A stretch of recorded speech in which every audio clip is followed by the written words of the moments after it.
उत्तर प्रदेश के रामपुर में स्थित एक मैरिज हॉल में शादी समारोह चल रहा था। हर तरफ खुशी का माहौल था। लोग शादी पार्टी एंजॉय करने में व्यस्त थे। शादी समारोह में शामिल होने आए करीब 42 वर्षीय एक महिला हाथ में खाना की थाली लेकर जैसे ही एक निवाला मुंह में डाला, तभी उसकी नज़र सामने खड़े एक व्यक्ति पर पड़ती है। जो महिला होती है उसे देखते ही पहचान जाती है और एकटक उसे निहारे जा रही थी। तभी उस व्यक्ति की नज़र भी उस महिला पर पड़ती है और दोनों एक दूसरे से बिना कुछ कहे निहारे जा रहे थे। देखते ही देखते उस महिला के आंखों से आंसू निकले और वह भावुक हो गई। इसी बीच उस व्यक्ति के आंखों से भी बिना कुछ कहे आंसू निकल पड़े। यह वाकया देख लोग वहां मौजूद जो लोग थे वो कुछ समझ पाते। इससे पहले शादी की जो खुशी होती है वो पूरा माहौल गमगीन हो जाता है। लोगों दोनों को चुप कराने का लोग प्रयास करते हैं, किंतु वह दोनों बिना कुछ कहे एक दूसरे का नंबर लेते हैं और शादी समारोह से चले जाते हैं। फिर आगे जो हुआ उसे सुनने के बाद मेरा दावा है कि आपके आंखों से भी आंसू निकल पड़ेंगे और आप भी सोचने को मजबूर हो जाएंगे। नमस्कार, प्रणाम। आप देख रहे हैं अपराध तक और मैं हूं श्रीकांत मिश्र। आज की यह सच्ची घटना जो हम आपको सुनाने जा रहे हैं वह उत्तर प्रदेश के रामपुर जिले से जुड़ा हुआ है। दरअसल रामपुर के इमरता गांव निवासी अफसर अली का निकाह साल 2004 में रामपुर में हुआ। शादी के बाद पत्नी ने 3 बेटी और 1 बेटे को जन्म दिया।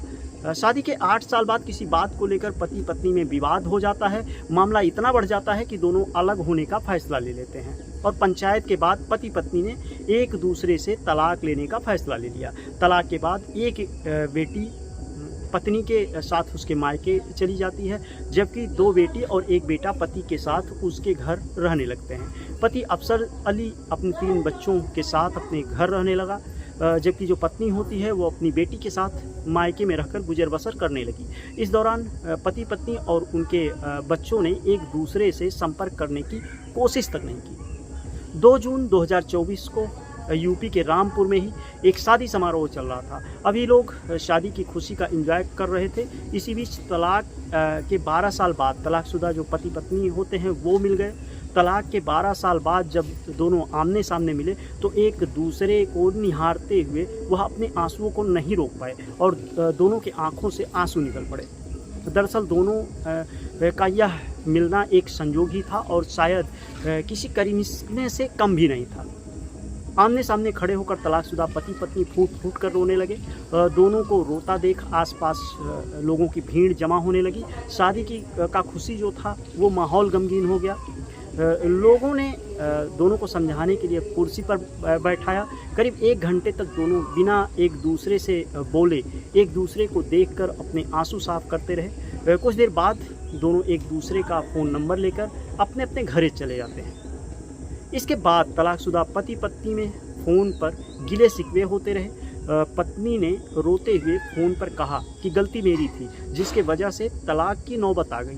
तो वहीं अफसर जो होता है उसने भी अपनी गलती स्वीकार करते हुए कहा कि गलती मेरी थी, मैं तुम्हारी भावनाओं का कद्र नहीं कर सका और तलाक की स्थिति बन गई, किंतु तुम्हारे जाने के बाद बिल्कुल अकेला रह गया। कुछ इसी तरह दोनों ने 12 साल बाद सारे शिकवे गिले फ़ोन पर सुनाए और यह निर्णय लिया कि क्यों ना हम दोबारा एक दूसरे से शादी कर लें। महिला ने भी हामी भरते हुए कहा कि तलाक के बाद भी मैं तुम्हें भूल नहीं पाई और 12 साल सिर्फ तुम्हारी यादों में तनहा बिताया है।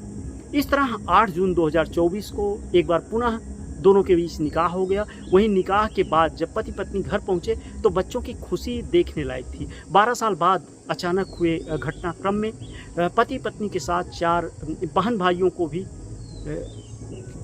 खुशी मिली।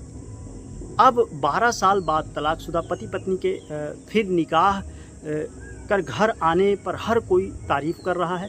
वहीं इन दोनों की स्टोरी जो होती है वो सोशल मीडिया पर अब खूब वायरल हो रही है। लोग पति पत्नी के द्वारा लिए गए इस निर्णय की अब सराहना कर रहे हैं। इस कहानी को सुनाने का उद्देश्य किसी को परेशान करना नहीं है, किसी का दिल दुखाना नहीं, बल्कि आपको सचेत करना है, आपको आगाह करना है।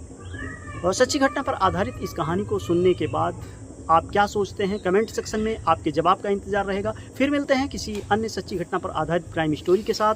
तब तक के लिए आप अपना ख्याल रखें, अपने परिवार का ख्याल रखें, सावधान रहें और रिश्तों की अहमियत को समझें और बने रहें अपराध तक के साथ। और हाँ, हमारे चैनल पर यदि आप नए हैं तो चैनल को एक बार सब्सक्राइब जरूर करें और जुड़े रहें अपराध तक के साथ।